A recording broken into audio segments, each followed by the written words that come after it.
주님의 평화를 빕니다. 오늘 말씀의 제목은 첫 번째 기적입니다. 첫 번째 기적. 본문 말씀은 마가복음 1장 21절에서 28절까지의 말씀이 되겠습니다. 마가복음 오늘 본문의 말씀은 예수님께서 첫 번째 일으키신 기적에 관한 말씀입니다.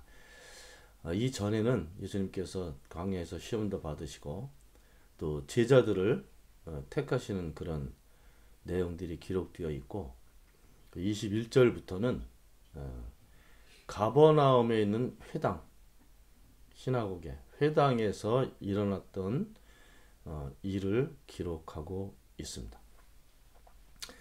마가복음 여러 번 강조해도 부족하지 않은 것은 21장까지 있는 내용이 다른 군더더기가 하나도 없이 전부 간결한 그런 어체로 문장으로 정확한 예수님의 말씀과 정확한 사건들을 기록하고 있다는 겁니다. 다른 마태복음이나 누가복음 이런 데는 누가복음 같은 경우는 이제 외국인에게 복음을 전해줘야 됐었기 때문에 굉장히 설명하는 부분이 깁니다. 쉽게 이해시켜야 되기 때문에. 그렇지만 마가복음은 짧고 간결하지만 아주 강렬한 팩트에 관한 그런 내용을 기록하고 있습니다. 이 말씀을 왜 드리는가 하면 오늘 본문 말씀 마가복음 1장 21절에서 28절까지의 말씀은 예수님께서 공생의 활동을 시작하시면서 첫 번째로 일으키신 기적의 내용이기 때문입니다. 우리는 어릴 때부터 교회에서 예수님의 기적, 첫 번째 일으키신 기적은 요한복음 3장에 있는 가나의 혼인잔치에서 물로 포도주를 만드셨던 기적에 관해서 우리는 더 많이 알고 있습니다. 그걸 첫 번째 기적이라고 가르쳤기 때문에. 근데 저는 오늘 본문에 있는 말씀을 예수님께서 사람들에게 드러내신 첫 번째 기적이라고 여러분들에게 소개하고 싶습니다. 이게 기적이라는 것은요, 뭐 여러 가지 형태가 있을 수 있어요. 근데 기적은 사람들이 모여서 할 수 없는 일이 일어난 것. 그것이 기적입니다. 아무리 많은 사람이 모여도 할 수 없는 일. 그것이 근데 일어난 것. 대표적인 것은 우리가 잘 알고 있는 내용 중에 대표적인 것은 이스라엘 백성들이 에집트에서 해방될 때 출애굽할 때 그때 하나님께서 바로 앞에서 보이셨던 10가지 재앙에 대한 내용 여러분도 알고 있잖아요. 첫 번째부터 다 외우진 못해도 대충 이런 일들이 막 있었어. 막 나일강이 핏물로 변하고 뭐 그냥 메뚜기 떼가 막 달려붙어가지고 그냥 온 나라를 다 뜯어먹고 뭐 온 나라에 막 개구리가 막 다 있었잖아요, 그죠? 그것을 사람들은 기적이라고 부릅니다. 왜? 사람들이 못한 일이니까. 아니, 여러분들 그 부분을 자세히 살펴보면요, 그 에집트에 있었던 마술사들도 뭔가 한 일이 있어요. 흉내를 내면서 비슷한 이적을 한 일이 있습니다. 그때 마술사들은 무당이에요. 예전에는 하나님을 알지 못할 때는 이렇게 다 그 영을 귀신의 영을 만나서 모든 것들을 이렇게 판단하고 했던 그런 구약 시대도 있었고 그 전에도 있었고 지금도 있고 마술사들도 자기들이 사람들 놀랄만한 일을 일으켰었다고요. 근데 저는 그 마술사가 한 일을 나는 기적이라고 얘기하지 않습니다. 근데 우리는 교회 안에서는 그 아주 부드러운 내용의 그런 기적을 가르쳤어요. 무엇인가 하면 잔치자리에서 이게 술이 다 떨어졌는데 이 잔치 분위기가 없어질 만큼 됐을 적에 다시 흥을 일으켜낸 물로 포도주를 만드신 일을 우리는 첫 번째 예수님이 일으키신 기적이라고 기억을 하고 있다는 겁니다. 저는 대단히 큰 문제점이 있다고 생각합니다. 그렇게 되면 하나님께서 하나님의 능력으로 일어나는 기적은 그래서 사람들을 즐겁게 하거나 사람들의 마음에 들거나 사람들이 좋아하는 쪽으로 이렇게 계속 이어져 왔어야 돼요. 큰 일이든지 작은 일이든지 상관없이. 그리고 가나의 혼인잔치가 기적이라고 표현한 것은 난 틀렸다고 생각하는 것은, 왜냐하면 그 잔치 자리가 흥이 더 돋아가지고 굉장히 많은 사람들인데 큰 보탬이 된 게 없어요. 예를 들면 그 사람들이 무슨 진짜 인생이 바뀌었다든가, 응? 그 잔치에 참석해가지고 무슨 병자들이 나았다든가, 사람의 이 중요한 생명의 문제하고 그렇게 큰 관련이 없다는 거예요. 그러면 그런 일 정도는 우리가 사는 이 세상 지금 시대에도 얼마나 많습니까? 컴퓨터 게임도 있죠, 그죠? 맛있는 음식 먹으면서 잔치하는 것도 있죠. 얼마나 많아.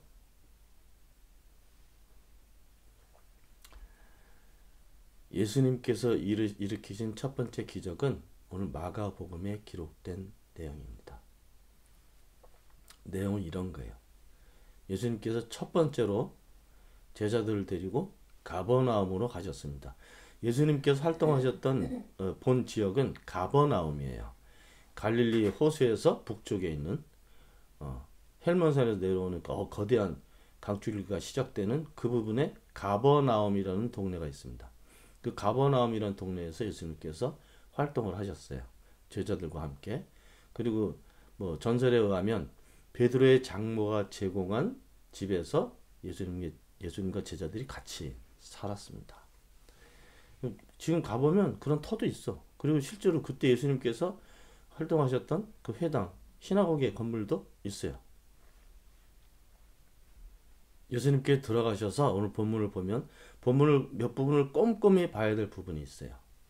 보면 예수님께서 가버나움으로 들어가셨다. 그리고 안식일에, 마침 그날이 안식이었던 거예요.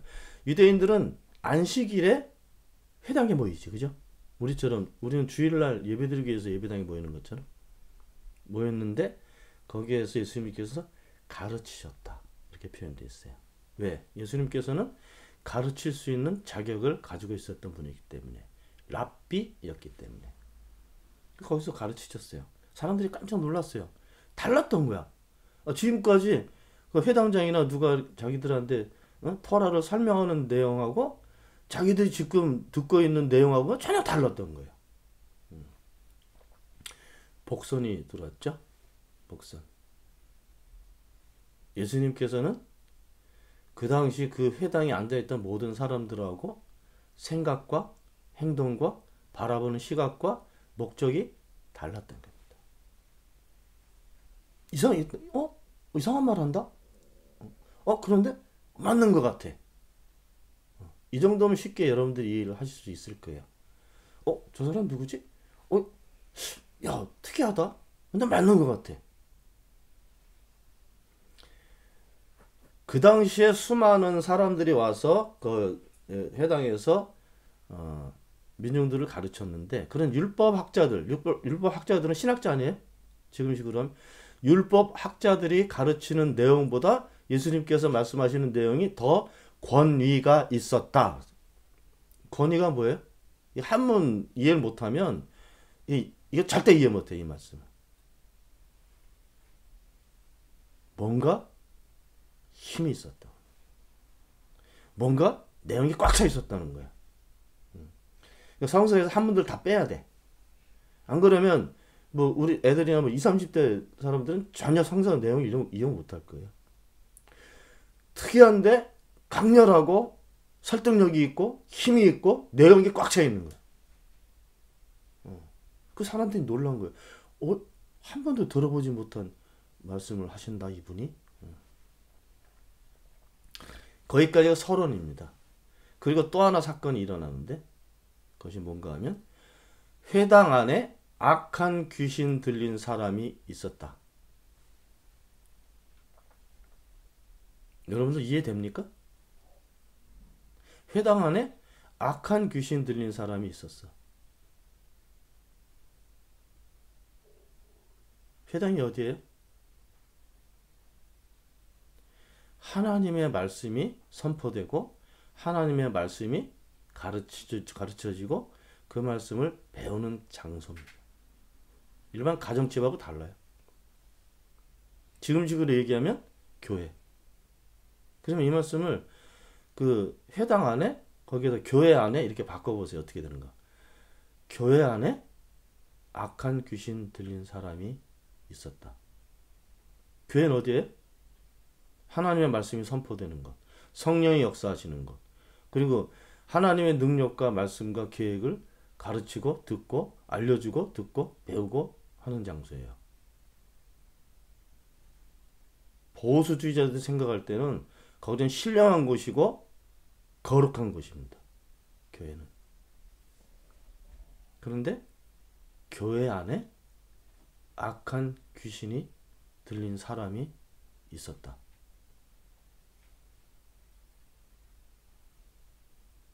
굉장히 쪽팔리는 내용이죠. 왜? 성령이 역사하는 장소에 귀신이 있었다는 거예요. 여러분도 한 번도 이 말씀 그렇게 읽으신 적 없죠? 성령이 역사하시고 있는 그 장소에 귀신이 있었다는 거예요. 이게 말이 됩니까? 말이 안 되는 내용이 들어있다고요. 그런데 유감스럽게도 이게 팩트입니다. 만들어진 이야기가 아니고 사실이라는 이야기예요. 그 당시에 회당 안에 귀신이 있었다는 거예요. 그것도 악한 귀신. 우리가 알고 있는 최고의 신약 성서에 나오는 최고의 악한 귀신은 거라사에 있는 귀신이었잖아요. 그죠? 거기는 사람들 떠나서 있었어. 공동묘지에 살고 있었다고요. 공동묘지 하니까 생각나네. 그 용산 거기 국방부 자리가 원래 옛날에 100년 전에는 공동묘지였댔잖아요. 근데 윤석열이 거기를 가겠다는 거네. 야, 이거 매치가 아주 기가 막혀, 그죠? 악한 귀신이 거기 회당에 앉아있는 사람들은 그걸 알아차리지 못했는데 그 악한 귀신이 예수님을 알아봤어요. 거기 앉아있는 많은 지식인들이 있었겠죠. 학자들도 있었겠죠. 예수님 가시는 곳에는 학자들이 막 쫓아다녔으니까. 그 사람들은 예수님이 누군지를 알아보지 못했다고요. 근데 그 악한 귀신이 예수님을 알아봤어요. 그럼 어떻게 됐을까? 우리 기본적인 신앙의 상식으로는 이 악한 귀신이 벌벌벌 떨어야 돼. 우와, 걸렸다 나. 누구한테 걸린 거야? 하나님한테 걸린 거니까. 거기는 잽이 안 되거든. 그러니까 벌벌 떨어야 되는데 그렇지 않습니다. 뭐라고 얘기하는가 하면 보세요. 이건 본문을 같이 읽으면서 23절 그때는 어떤 때예요? 예수님께서 토라를 가르치고 계셨을 때, 다른 말로 하면 하나님의 말씀이 선포되고 있을 때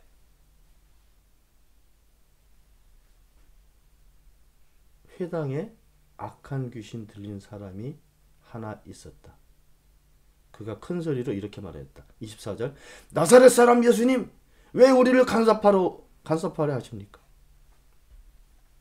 예수님 호칭이 뭐로 불렸어요? 나사렛 사람 예수님. 유대인들 사고로 나사렛이라는 지역은 깡촌이에요. 깡촌. 깡촌이야. 촌놈이야. 촌놈. 그러니까 이렇게 부른 거예요. 예수님을. 야 촌놈. 야 예수. 이렇게 부른 거예요.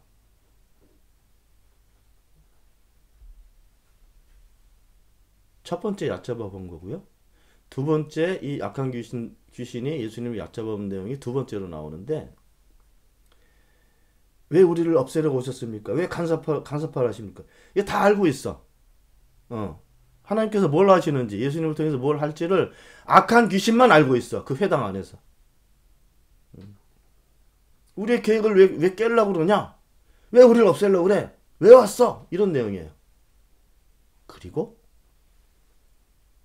나는 당신이 누군지 압니다. 하나님께서 보내신 거룩한 분입니다. 이렇게만 얘기했단 말이죠. 난 널 알아. 근데 다른 성서에는 당신은 하나님의 아들입니다. 이렇게 부른 놈도 있고, 귀신이. 근데 이놈은 뭐라 그런가 하면요. 너는 하나님께서 보내신 거룩한 사람인 건 내가 알아.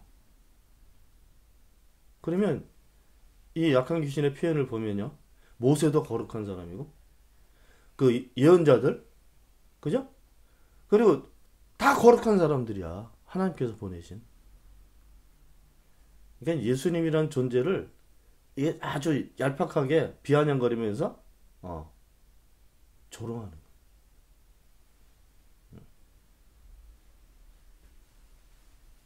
정말 유감스러운 것은 그 회당 안에서 이런 식으로밖에 예수님을 알아보는 그런 존재가 악한 귀신밖에 없었다는 거예요. 그 뒤로 내려가면요. 25절 예수께서 그를 꾸짖어 말씀하셨다. 입을 다물고 이 사람에게서 나가라. 예수님 그런 거예요. Shut up. Get out. 너 나가. 여기 있지 말고 가. 딱 두 마디. 입 닥치고 아가리 닥치고 나가. 그랬더니 어떻게 됐어요? 악한 귀신은 그에게서 격려를 일으키고 큰 소리를 지르며 떠나갔다. 예수님께서 이 땅에서 첫 번째 일으키신 기적은요. 마귀하고 싸우신 거예요. 싸움을 싸우려는 게 아니라 마귀가 예수님 대결하려는 것을 거부하신 거예요. 그러니까 사람들은 알아차리지 못했는데 결국은 예수님께서 오셔서 첫 번째 하신 기적은 사람들 안에 있는 악을 쫓아내신 겁니다. 왜? 그 악은 사람들하고 같이 있으면 안 되기 때문에. 타협하시는 게 아니에요. 없애버리시는 거지. 광야에서 시험 받으실 때도요. 마귀가 찾아왔지. 예수님께서 무슨 싸움하자 합의해가지고 결투하고 이런 게 아니라고요. 예수님께서 오신 순간에 마귀들은 자기들이 살아야 될 장소와 또 가지고 있어야 될 자기들이 가지고 있는 모든 힘과 지분과 이런 걸 다 잃어버리게 생겼거든. 여전까지는 사람들 안에서 자기들이 그걸 다 가지고 힘을 행사하고 사람들 데리고 놀고 사람들 이용해서 자기들의 그 이익을 추구하고 이렇게 다 했는데 예수님이 오시니까 이게 다 틀어진 거예요. 그래서 예수님한테 막 따지러 온 거죠. 근데 쫓겨난 거예요. 왜? 싸움이 일어나는 대상이 아니기 때문에. 귀신은요, 여러 번 강조하지만 귀신은 특징이 있어요. 귀신은 자기들끼리도 뜯어먹어. 귀신들은 사람을 뜯어먹고 사는 놈들이에요. 사람을 절대 도와주지 않습니다. 사람들이 절대 행복하게 살게 그렇게 모든 계획을 짜거나 그렇게 하는 존재가 아니라는 거예요. 사람들을 이용해서 사람들의 생각을 잘못 생각하게 만들어가지고 자기들의 계획을 이루고 그 안에서 자기들의 지분만 이익만 추구하는 놈들이 귀신들이에요. 마귀의 계획은 절대 사람을 위해서 세워지지 않습니다. 그게 하나님의 계획하고 다른 겁니다. 하나님의 영인 성령은 사람들 때문에 오신 분이에요. 하나님은 사람을 위해서 계획을 세우시고 사람을 위해서 그 계획을 이루시고 일을 하시는 분. 이 차이를 모르면 천년을 예배당을 다녀도 내 옆에 앉아있는 귀신을 알아보지 못합니다. 한국교회가 망할 거예요. 망할 건데 왜 망하는가 하면 회당에 앉아있는 악한 귀신을 알아보지 못하기 때문에.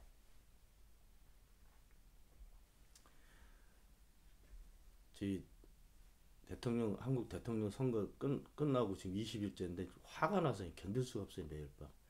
오늘 아침에는 더 화가 났어요. 뉴스 보는데 김진홍이라는 새끼가 나왔더라고. 내가 아는 사람입니다. 김진홍 목사라고 경상도 사람인데 대구에서 고등학교 졸업하고 그 대구에서 대학까지 나오고 그 다음에 장로교 신학대학 나왔어요. 통합 측. 거긴 아주 깐 곳은 아니잖아, 그죠? 거기서 석사까지 공부를 했어요. 석사 공부를 했어 거기서. 그러니까 그 대학 일반 대학 나오고 아마 3년짜리 석사를 했겠지. 지금 나이가 80이거든요, 김진호이. 80살 먹은 사람이 석사를 공부했다 그러면 우리 세대보다 꽤 앞서 있어요. 저는 60대 초반인데 우리 때만 해도 우리 한 과에서 대학원을 한두 명밖에 안 갔습니다. 근데 80이 된 사람이 석사였다고. 그러니까 지금까지 보수 쪽에 신학자처럼 이렇게 행세를 했단 말이죠.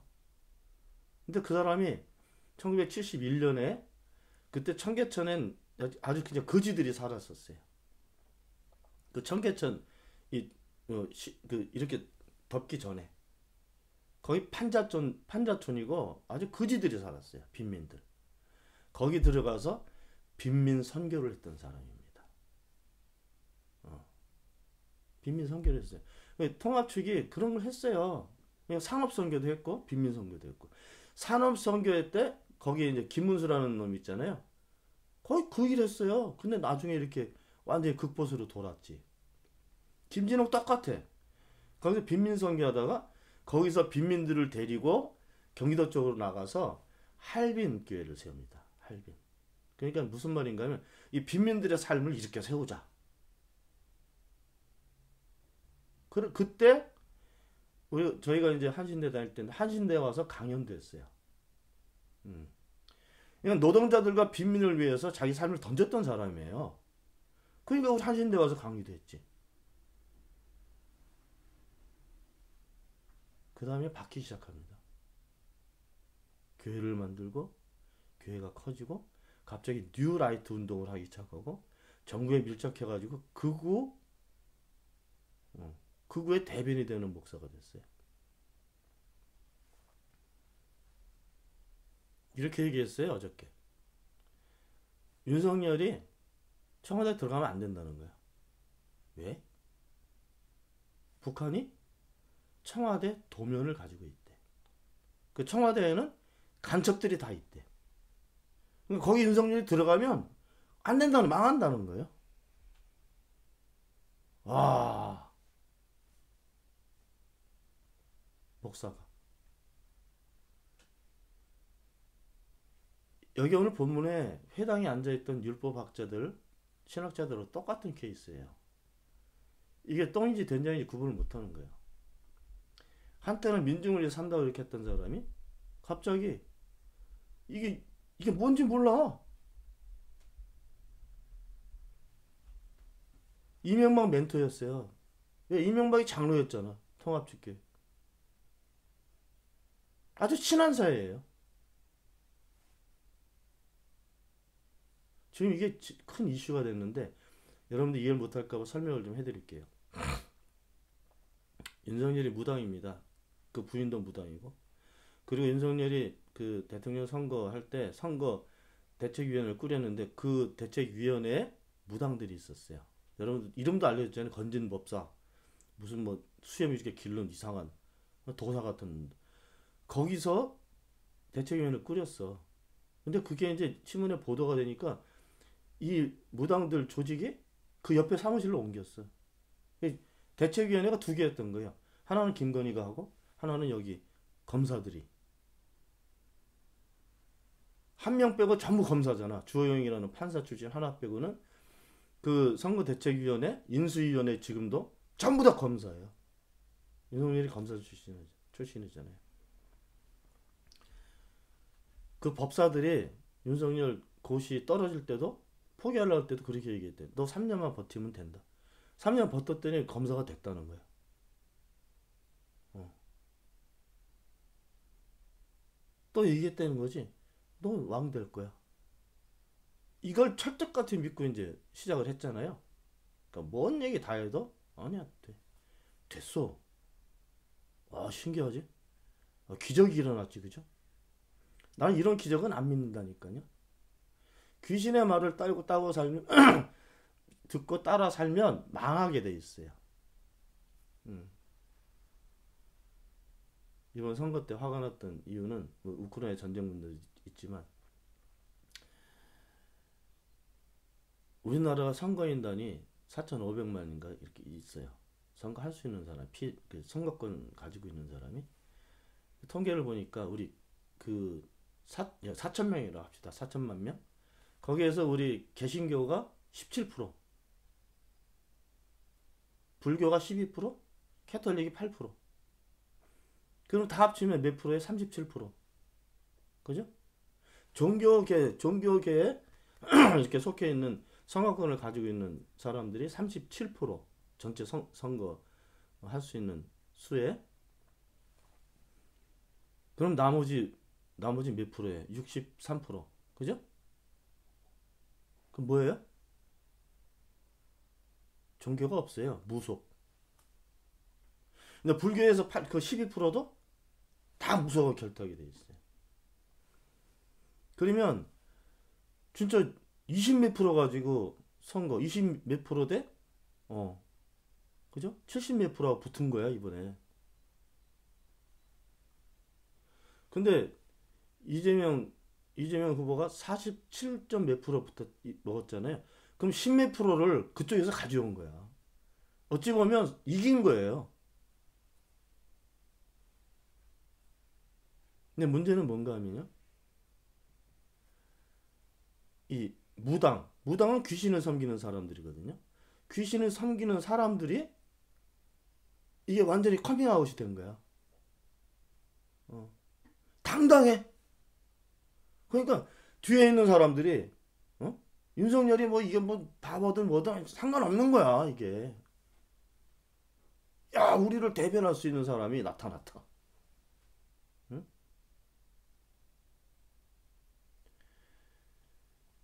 하나님 믿는 사람들하고 귀신을 섬기는 사람하고 싸움에서 진 겁니다 우리가. 알아보질 못해. 알아보질 못해. 김정은 같은 놈, 설명했잖아요. 극동방송 이사장. 이 새끼가 전두환 친구예요. 박정희 때부터 정권에 이렇게 붙어가지고 어떻게 그런 놈들이 신학 공부도 제대로 안 했던 놈들이 평생 정권에 붙어 사는지 알 수가 없어. 전두환 죽기 전에 얼마 전에 그 자기 광주 그 자기 똘마니들 식사할 때 김장환이 거기 있었잖아요. 김장환이 전두환 아들 꼬셔가지고 신학대학 보냈어. 웃겨.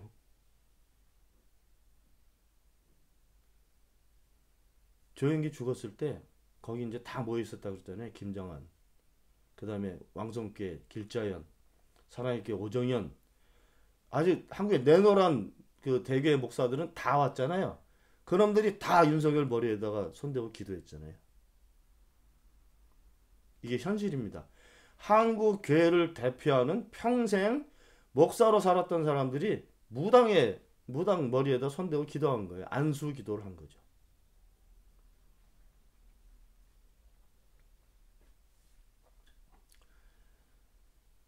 한국 교회도 교회 안에도 기적이 일어날 때가 되지 않았나. 제가 확신하는 거는 절대 귀신은 아무리 수가 많아도 절대 하나님의 영 곁에 서지도 못한다. 그 사실을 이 사람들 알 수 있도록 드러내신 분이 예수님이고 그 드러내신 일이 첫 번째 기적입니다. 악의 실체를 드러내서 하나님의 능력 앞에서 악이 어떻게 행동하는지, 어떤 결과를 맞이하는지, 이것을 사람들 앞에서 드러내신 그 일이 예수님의 첫 번째 기적입니다. 온 세계 교회가 다 무너지고 있잖아요. 다 무너지고 있죠. 코로나 때문에 더 빨리 무너지고 있죠. 이제 예전처럼 이렇게 공간을 만들어 놓고 그 얘기도 했더라고. 공간이 의식을 지배한다. 이 귀신들 논리예요. 그래서 당을 만드는 거야. 당. 막 아주 현란하게 예배드리는 장소 당을 만들어서 그 공간에 있어야 이 신이 오니까. 그게 무당들이 하는 얘기예요. 공간이 의식을 지배한다. 요 논리가 우리 교회 안에도 있다니까요. 예배당 멋있게 만들어 놓으면 사람들이 몰려든다고 생각했던 때가 있었어요. 80년대, 90년대, 2000년대. 그래서 너도 나도 엄청나게 큰 예배당을 지면 사람들이 그냥 모였어. 왜? 저긴 누가 계실 것 같으니까. 저기는 은혜로운 것 같아, 교회가.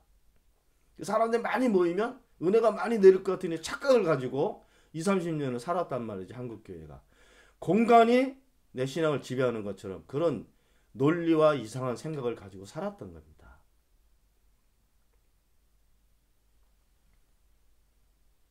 여러분, 절대 신앙은 공간하고 상관이 없습니다. 하나님은 시간, 공간이 없는 분이에요. 하나님 계신 곳이 거기가 하나님 나라입니다. 성령도 공간 안에 갇혀 계시지 않아요. 절대 우리의 삶에 공간이 우리를 지배하지 못합니다. 우리 한국교회나 세계교회도 예수님께서 일으키셨던 기적이 다시 일어나게 될 거예요. 왜냐하면 하나님께서는 하나님을 바라보고 사는 사람들을 절대 버리시지 않고 설사 하나님을 모르고 사는 사람들도 절대 버리시지 않습니다. 이 땅에 전쟁이 더 이상 이어지지 않을 거예요. 그리고 사람들이 악한 귀신을 알아보지 못하고 살아가는 잘못된 신앙을 계속 가지고 살 수 있는 이유가 없습니다. 기적은 일어날 거예요. 그리고 그 기적은 우리의 삶을 하나님께로 더 가까이 그렇게 이끌고 가게 될 것입니다. 우리가 사는 곳은 귀신들이 설치는 곳이 아니에요. 당이 아니고 공간이 아니고 하나님께서 계시는 곳, 거기가 우리의 삶의 자리입니다. 기도합시다. 하나님, 저희들의 화를 다스려 주시고 악이 드러나는 순간 그 악은 소멸될 것이라는 믿음을 가지고 저희들이 살아가고, 악을 몰아내시는 능력은 성령, 하나님의 능력이라는 사실을 저희들이 알고 살아가게 도와주시기를 바랍니다. 이 땅에 사는 모든 사람들도 내 옆에 있는 악한 귀신의 술수에 놀아나지 않고 그것을 몰아내시는 하나님의 능력을 바라보며 살아갈 수 있도록 도와주시기를 바랍니다. 우리 주 예수 그리스도의 이름으로 기도하옵나이다. 아멘.